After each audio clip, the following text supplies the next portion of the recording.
Tudo parecia correr bem para o presidente Jair Bolsonaro na Câmara dos Deputados, até que veio a votação fatídica. No último dia antes do recesso parlamentar, a Câmara aprovou um limite de gasto de quase 6 bilhões de reais para o fundo eleitoral de 2022, 3 vezes o gasto de 2020. No comando da votação estava o deputado Marcelo Ramos, do PL do Amazonas, que além de vice-presidente da Câmara é um unha e carne com o presidente Arthur Lira e integrante ativo do Centrão. Os deputados até que esperavam um impacto negativo na opinião pública. A surpresa foram os ataques do próprio presidente Jair Bolsonaro, que jogou para cima de Ramos a culpa de tudo. O deputado reagiu, disse que tinha feito tudo em acordo com o governo e desafiou o presidente a vetar o fundo.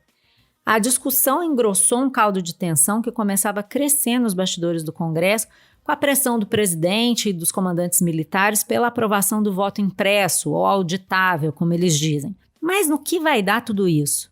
Nesse episódio, o vice-presidente da Câmara conta para nós os bastidores da briga com Bolsonaro e fala sobre impeachment, golpe militar e até onde o Centrão vai abraçado com o presidente. O Centrão vai, dentro dos marcos da democracia, até uma disputa eleitoral e perder junto com o presidente. Agora, fora da democracia, eu tenho certeza que ele não conta com nenhum desses partidos. Eu sou a Malu Gaspar e esse é o Malu Tá On.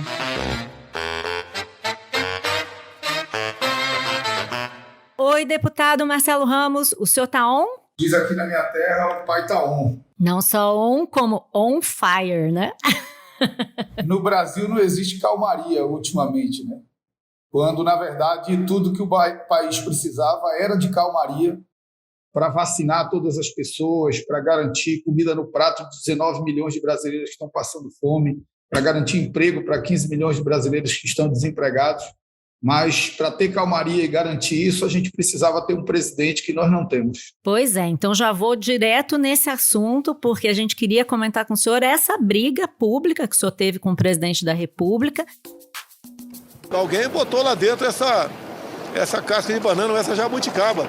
Agora o parlamento descobriu, foi tentado destacar para que a votação fosse nominal para essa questão, e o presidente Marcelo Ramos, do Amazonas, pelo amor de Deus, o estado do Amazonas tem um parlamentar como esse, pelo amor de Deus, o estado do Amazonas, né? Ele atropelou, ignorou, passou por cima e não botou em votação o destaque. O senhor disse que houve um acordo para isso e que o presidente participou. Então conta pra gente como é que foi fechado esse acordo em torno do fundo eleitoral e o que aconteceu para o presidente tomar essa atitude. Na verdade, a atitude do presidente é uma atitude desleal e covarde, como é bem característica dele, para tentar livrar os filhos, porque pegou muito mal o fato dos filhos dele votarem a favor do fundo eleitoral.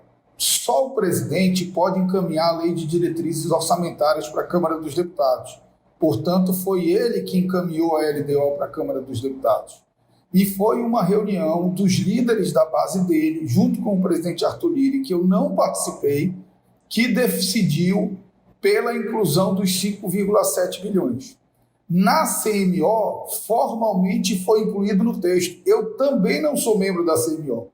O meu único papel nessa história foi presidir a sessão do Congresso e colocar em votação. Na votação, na LDO, toda a bancada do presidente e o filho dele votaram a favor da LDO com fundão de 5,7 bi, e no destaque do Novo, só 5 partidos encaminharam a favor do destaque. O Novo, o PSOL, o Podemos, o Cidadania e a Rede.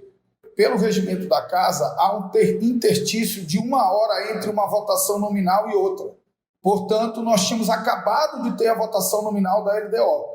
Mas tudo bem, eu poderia dar de ofício se o painel estivesse dividido. Mas no painel, esses 5 partidos que manifestaram a favor do destaque do Novo, eles não somam nem 50 deputados. Então, pelo painel, nós tínhamos a manifestação contrária ao destaque do Novo de mais de 450 deputados e a manifestação favorável de menos de 50.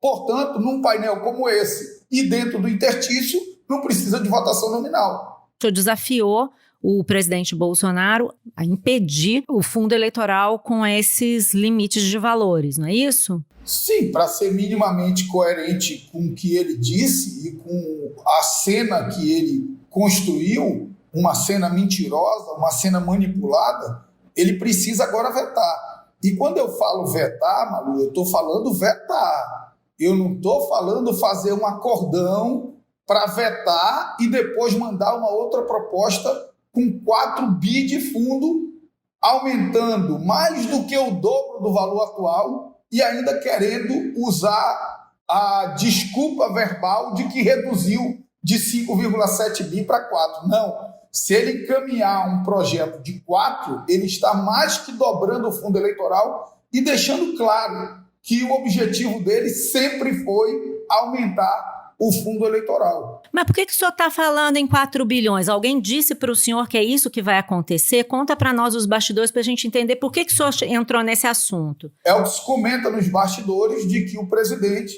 está fazendo um acordo com os partidos para vetar, ficar bem na fita, ficar bem para fora e depois encaminhar um complemento da LDO para estabelecer o fundo em 4 bi. É esse acordo que está sendo construído e quando eu falo vetar, eu vou repetir, é vetar. Lembrando que o que o presidente está fazendo é expor a base mais importante para ele dentro do Congresso Nacional, que são os partidos de centro.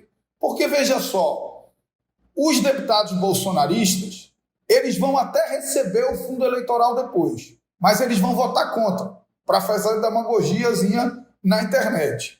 Os deputados de oposição têm essa questão bem resolvida com a sua base. Eles são a favor de financiamento público de campanha. Então, eles não vão ter problema com isso, vão sustentar as suas opiniões. E você vai ter aí todos esses partidos do centro expostos pelo presidente da República, tendo que votar nominalmente um veto. Mas então como é que está sendo esse acordo, deputado? O presidente está se reunindo com os líderes dos partidos e dizendo que vai fazer isso. Acho muito importante nesse momento a gente entender como que o presidente opera, né? Porque é justamente isso que o senhor está denunciando, né? O presidente está tendo 2 atitudes, uma para os bastidores e outra para o público. Exatamente. O presidente hoje é absolutamente refém, né? Acho que os fatos políticos dos últimos tempos comprovam isso, né? Ele é absolutamente refém dos partidos do centro, que são partidos importantes para a governabilidade do país. O problema não está nos partidos de centro.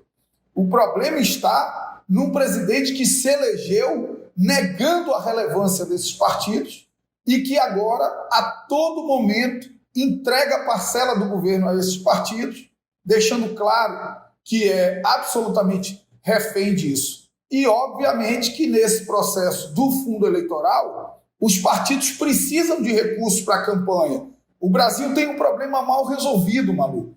Como a mudança de financiamento privado para público foi uma mudança muito abrupta, se você perguntar do cidadão se ele quer 5 bi de imposto para a campanha eleitoral, ele não quer. Mas se você perguntar se ele quer 10 reais dele para fazer um santinho de candidato, ele também não quer. O problema não é só o valor, né? O problema é que há um debate mal resolvido sobre esse tema no seio da sociedade. Mas aí, nessa ocasião, comunicaram ao senhor que o presidente Bolsonaro estava de acordo com essa questão do fundo eleitoral, é isso? Quem encaminhou toda a votação da LDO e do fundo eleitoral foi o líder do presidente Bolsonaro no Congresso, senador Eduardo Gomes, que estava comigo lá no plenário o tempo inteiro e que foi para a tribuna após a votação me agradecer pela condução e registrar a importância de ter aprovado a LDO naqueles termos, que era o termo do acordo que ele tinha construído com os partidos. Uhum. E aí, depois disso, o presidente atacou o senhor publicamente e o senhor disse que tinha pedido apoio para o presidente da Câmara, Arthur Lira.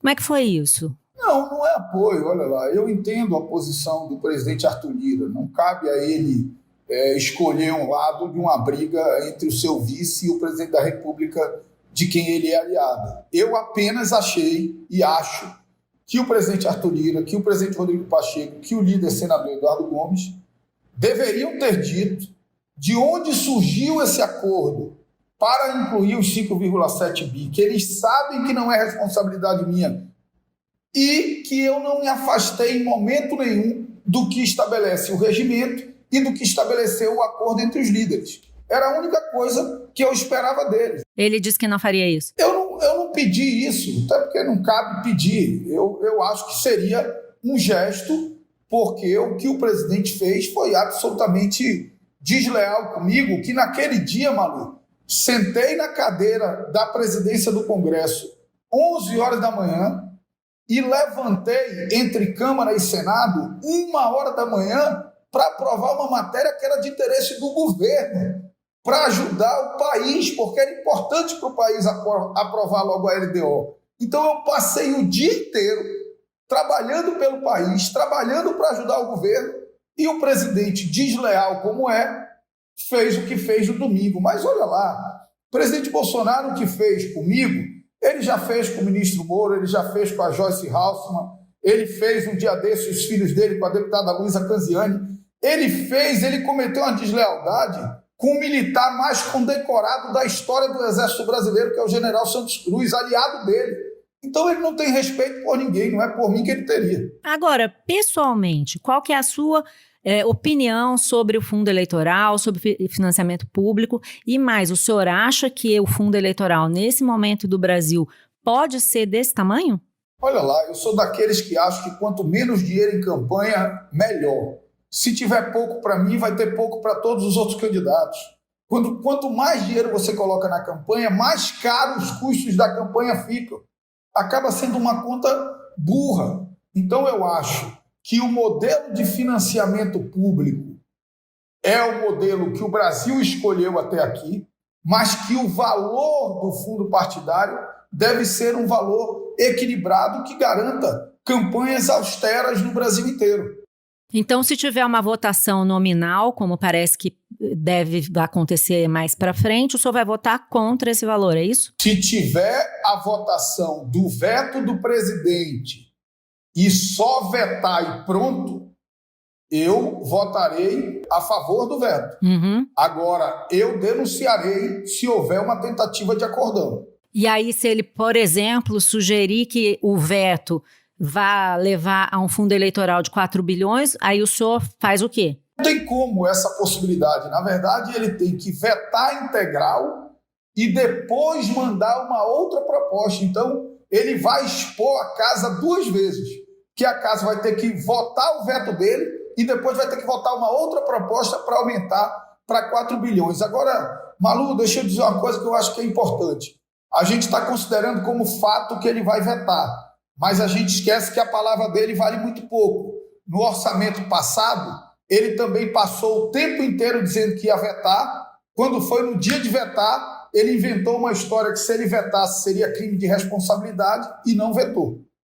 Sancionou. Quer dizer, o senhor está desafiando ele a provar que o que ele fala vale, né? Se escreve, né? Sim. Até agora não tem valido nessa questão do fundo eleitoral, porque da outra vez ele disse que ia vetar e não vetou. Vamos ver se dessa vez ele vai vetar mesmo. Então, agora eu acho que é importante a gente considerar que essa votação aconteceu num momento bastante tenso também para o Congresso, né? Porque se a gente lembrar ali no dia que o senhor votou, tinha acabado de acontecer dias antes a nota do Ministério da Defesa protestando ali, dizendo que não aceitaria nenhuma acusação contra os militares ali na CPI da Covid, e depois, hoje a gente sabe, está na edição do Estadão essa semana, que o presidente e os militares estavam pressionando o Congresso, dizendo que não aceitariam eleições sem voto impresso, ou auditável, como eles dizem, né?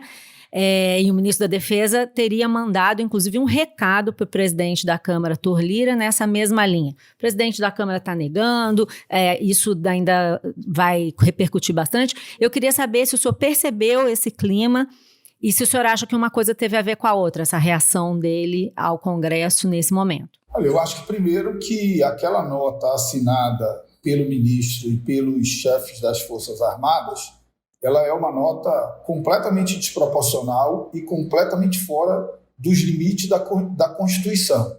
Os militares não agem pela sua vontade própria e nem pelas suas paixões ideológicas. Os militares, eles juram cumprir e proteger a Constituição Federal. E quando eles se afastam da Constituição por paixões ideológicas, eles quebram esse juramento.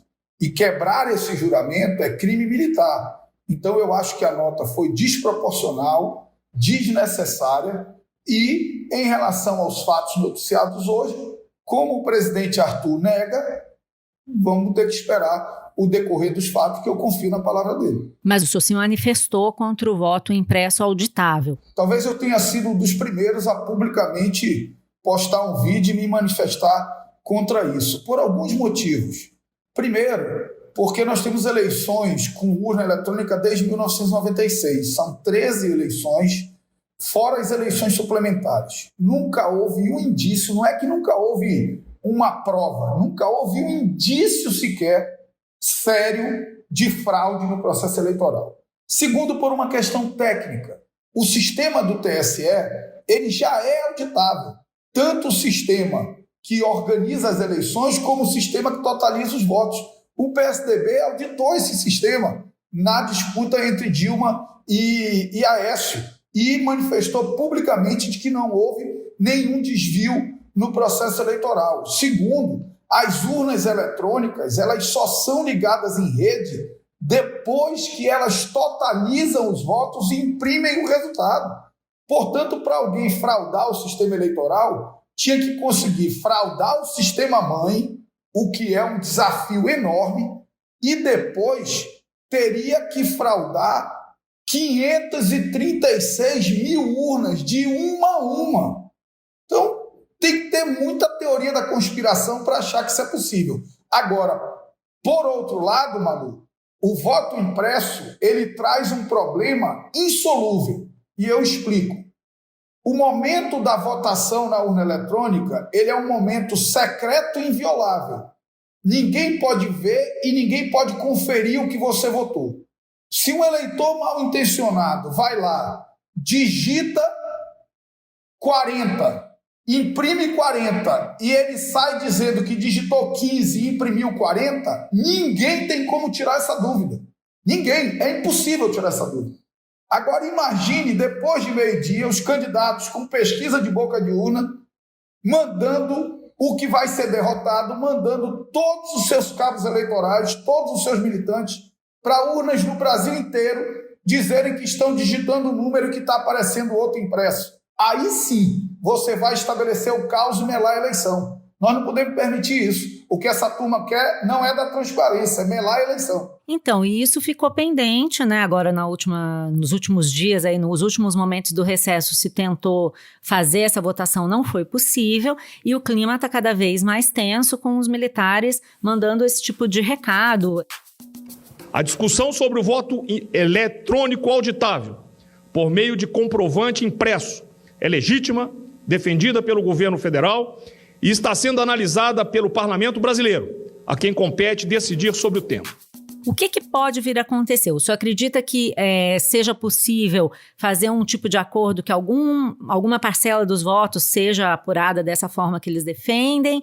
Ou o senhor acha que vai haver uma briga em torno disso, de modo que ou vai ao racha? Qual é a sua previsão com base no que o senhor está vendo nos bastidores do Congresso, conversando com os deputados? Primeiro que militar não tem que se meter nisso. Isso não é assunto afeito às Forças Armadas. Eu acho que esse limite tem que ficar... Mas a gente tem um governo cheio de general, né? O próprio presidente empodera eles, né? Esse limite tem que ficar absolutamente claro. Em relação ao que vai acontecer na Câmara, eu sinto os presidentes de partidos muito decididos em relação à inviabilidade dessa proposta. Eu acho muito difícil que mude o cenário a ponto da proposta não ser derrubada já na comissão. Então, o senhor não teme nenhum tipo de ameaça? O senhor acha que esse tipo de iniciativa de bastidores ou pública não prospera? Não, é óbvio que nós temos que temer ameaças que colocam em jogo a democracia e muito mais ainda quando elas vêm do alto comando das Forças Armadas. Agora, nós precisamos considerar alguns aspectos. Primeiro, o ambiente no mundo. O Brasil não é Mianmar. O Brasil é um país geopoliticamente muito importante. O Brasil não é um país que saia dos marcos da democracia sem embargos e bloqueios comerciais da União Europeia ou mesmo dos Estados Unidos com o novo governo democrata dos americanos. E aí o impacto disso no nosso agronegócio, o impacto disso na economia do nosso país. O Brasil de hoje não é o Brasil de 64.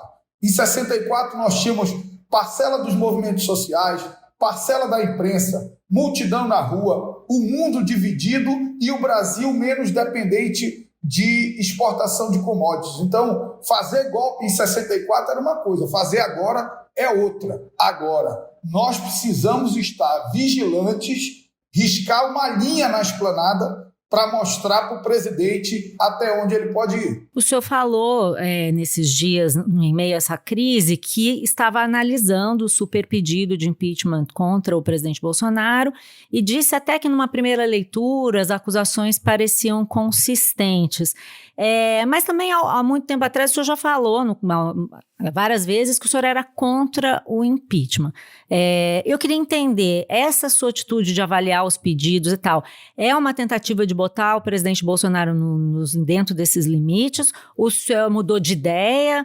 Como é que a gente pode entender esse seu movimento? Eu acho que é uma das formas de mostrar para ele que limites existem e que ele não vai ultrapassar os limites impunemente. Óbvio, eu sou um deputado, um cidadão responsável, não sou um aventureiro. Impeachment não é tema que se trate por vingança ou por antipatia ou simpatia com o presidente. Impeachment não é tema que se aceite ou se negue sem avaliação dos pressupostos. E mais do que isso, impeachment não é tema só de natureza jurídica. Impeachment é um processo de natureza jurídica e política, tanto que é o único crime que não é julgado pelo Poder Judiciário, é julgado pelo Poder Legislativo. Então, primeiro, é preciso a configuração de crime de responsabilidade. Não há recall no Brasil, não há impeachment por incompetência. No Brasil só tem impeachment se o presidente cometer um dos crimes de responsabilidade expressamente elencados na Constituição Federal. Segundo, existem as condicionantes políticas para isso. Existe apoio da sociedade, existe apoio de base parlamentar, existe apoio dos setores produtivos nacionais. Nós já tivemos abertura de processo de impeachment que culminou com a cassação do presidente, vide Dilma e Collor, e já tivemos abertura de processo de impeachment que culminou com a manutenção do presidente, vide Temer. Então, isso é da democracia e depende de condicionantes jurídicas, mas também do ambiente político do país. E o senhor acha que o ambiente político permite a gente imaginar a abertura de um processo de impeachment contra o presidente Bolsonaro? Eu acho que ainda não tem fervura, mas que a água está esquentando. Você não tinha, há um tempo atrás, manifestações de rua contra o presidente. Você só tinha manifestações de rua a favor do presidente. Eu e todos os líderes na Câmara, todos nós nos surpreendemos com a quantidade de pessoas que foram às ruas. No meio da pandemia, com alguns partidos decidindo não intervir, com um viés muito à esquerda, sem capacidade de levar ainda para a rua os moderados que são contra o governo, e ainda assim foi uma multidão de pessoas. Quando você vê pesquisas também, começa a crescer muito o apoio ao impeachment do presidente. Então, eu não acho que tem fervura, mas a temperatura está esquentando. Tem uma questão aí, né? O senhor disse que nunca iria contra o presidente da Câmara, Arthur Lira, que, por sua vez, por enquanto, diz que não vê razões para abrir um processo. O senhor e o Arthur Lira estão divergindo nessa situação? Olha lá, é natural que em alguns temas eu e o presidente Arthur possamos divergir. Quando nós fizemos a nossa composição, eu não era um deputado completamente alinhado ao presidente Bolsonaro como ele e que mudei depois de que virei vice-presidente. Não. Quando ele me chamou para ser vice e compor com ele, eu já era o deputado que eu sou. Eu já era o deputado que apoia o governo nas pautas econômicas, que procura ajudar o governo no que acha que é importante para o Brasil, mas que levanta a sua voz sempre quando o presidente ultrapassa os limites da Constituição e da democracia. Então, eu já era assim. Essas diferenças pontuais nós já tínhamos, elas são legítimas na democracia, eu respeito a autoridade dele, eu não falo em nome da Câmara, mas, independente de ser presidente, de ser vice-presidente, eu sou um deputado. E, como deputado, eu tenho o dever de defender a Constituição e a democracia e não vou me afastar disso.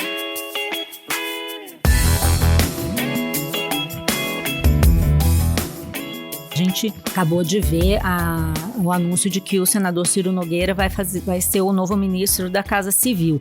E muita gente interpreta a entrada do Ciro Nogueira no ministério, eu inclusive, como uma tentativa do presidente justamente de debelar essa crise com o parlamento, com os deputados, todo esse ambiente aí que existe hoje no Congresso.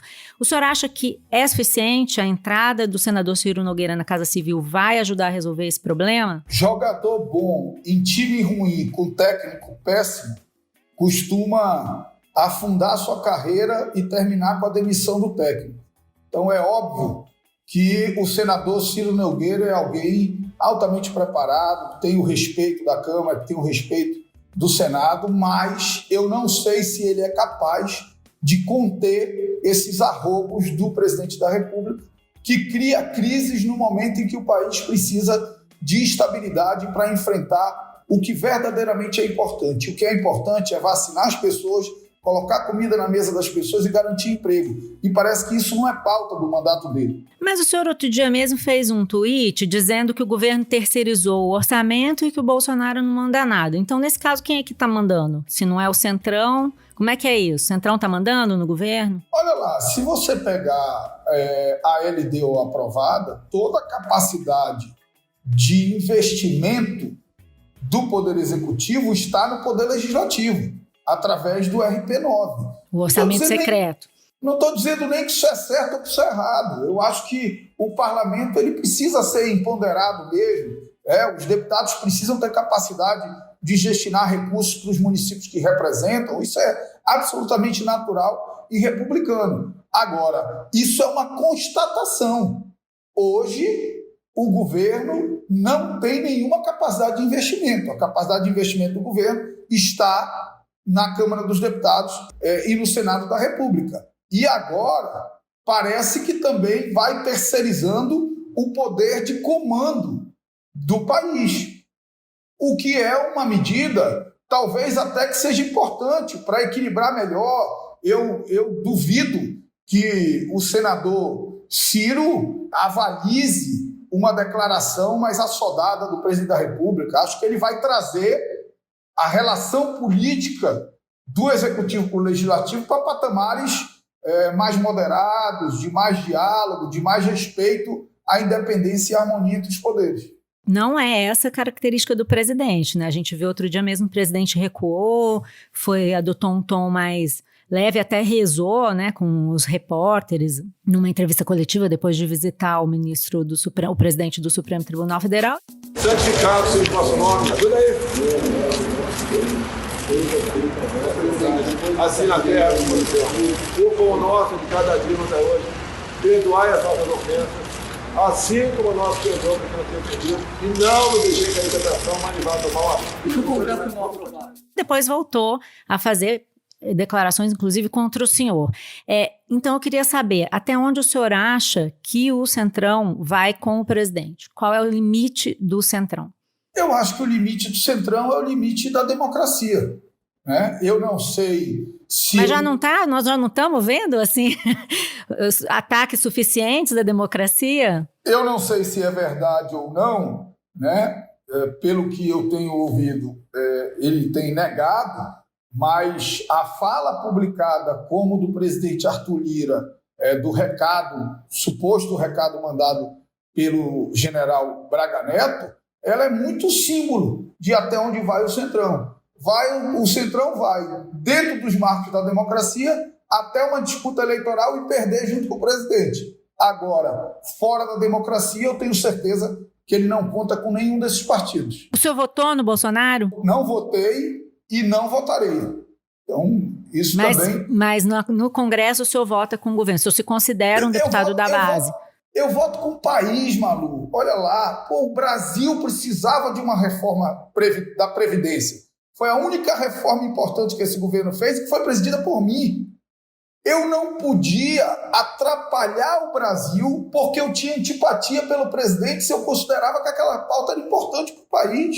Agora, se afastou da Constituição e da democracia, eu me entrincheiro. Nesse aspecto, eu tenho muita clareza de que lado eu estou. Depois que o senhor respondeu ao presidente, algum emissário do presidente buscou o senhor para fazer as pazes? Teve alguma tentativa de contemporizar ou não? Não teve. Eu conversei com o meu partido, todos os passos que eu dei em diálogo com o meu partido, deixando claro que não estava pedindo para ninguém embarcar nisso comigo, agora deixando claro que era tentatório contra a minha dignidade eu aceitar passível o que o presidente fez, que foi absolutamente covarde e desleal, e o que essas militâncias digitais deles fazem comigo e com a minha família. Eu não vou aceitar isso. E nem com a sua família também? Eu só vou andar para frente, sim, com a minha família. Sim, mensagens, ameaças, você teve alguma ameaça insinuações? Várias, mas eu não levo essa turma a sério. Essa turma por trás das redes sociais são muito valentões. Eu não sei nem se eles existem na rua mesmo, porque quando eu saio na rua, o que eu recebo das pessoas é só carinho e reconhecimento pelo meu trabalho. Uma coisa que está pendente ainda de solução é a questão da atuação do Centrão na saúde, né? Eu não sei até que ponto o senhor está acompanhando, qual é a sua preocupação com isso, mas é uma coisa que coloca o Centrão em xeque, né? Como foi a atuação, por exemplo, do deputado Ricardo Barros na saúde, e o foco da crise ocorreu em Manaus, que é o seu estado. Eu vim de Manaus, eu perdi parentes, eu perdi amigos em Manaus, e seria um absurdo eu dizer que isso não me afetou e não me afeta. Claro que existem limites do que a gente consegue fazer. Dentro dos limites e dentro do que a gente conseguia fazer, dentro das informações que me foram passadas, foram tomadas todas as ações que podiam ser tomadas naquele momento. O que o senhor espera que aconteça? Qual é a sua avaliação sobre a atuação do Centrão no Ministério da Saúde, via Roberto Dias e outros indicados? Eu não vou dizer que o Centrão pode se enrolar ou tentar fulanizar uma pessoa ou na outra, porque eu não quero fazer pré-julgamentos. Agora, que o que já foi investigado, confrontado com quebras de sigilos bancários, telefônicos e telemáticos, é grave e vai pegar gente grande, isso é. Incluindo Centrão, incluindo políticos e militares? Eu acredito que sim. Eu tenho informações assim, de conversas e tal, mas não sou da CPI, né? Acho que tem temas ali muito sensíveis, vai ficando cada vez mais claro que houve uma tentativa de roubar na compra de vacina. Olha que loucura. Gente atrasando a compra de uma vacina porque queria roubar na compra de outra. E não era, Malu, roubar R$10, não. Era roubar 500 milhões de reais só no primeiro roubo. Fora os outros que já estavam planejados para frente. Então, isso é muito grave. Um país não passa impunemente por tanto sofrimento, por tanta insensibilidade, por tanto desemprego, por tanta fome, por tanta miséria. Todo esse clima é muito ruim para o país. Olha lá, Malu, a gente esperava o presidente saindo do hospital e falando de combater essa tentativa de roubo na vacina, de que ele ia abrir tudo para que ficasse claro e quem fosse culpado fosse responsabilizado, de que agora ele ia acelerar o máximo possível a vacinação do povo brasileiro para retomar o caminho da economia, gerar emprego, gerar renda, os empresários voltarem a cuidar do seu negócio. As pessoas esperavam dele uma mensagem de esperança. E ele saiu do hospital carregado de ódio e de mentira. Lamentável. E desta forma, vamos encerrando nosso episódio do Malu Tá On. Não é de uma forma muito boa, né? Muito animadora, mas é o que temos para o momento, né, deputado? É isso. Um abraço, Malu. Obrigado aí. Eu que agradeço o senhor. Vamos ter que continuar on, né? Vamos. On sempre. Se a gente ficar off, nos atropelam. Isso aí. Um abraço, então, para o senhor e até a próxima. Um abraço. Até a próxima. Esse foi o Malu Tá On. Esse episódio teve a direção da Luciana Malini, edição do Gustavo Angelés, produção de Johan Heller e Mariana Carneiro e o desenvolvimento da Ampere Podcasts. Eu sou a Malu Gaspar e encontro você no próximo episódio.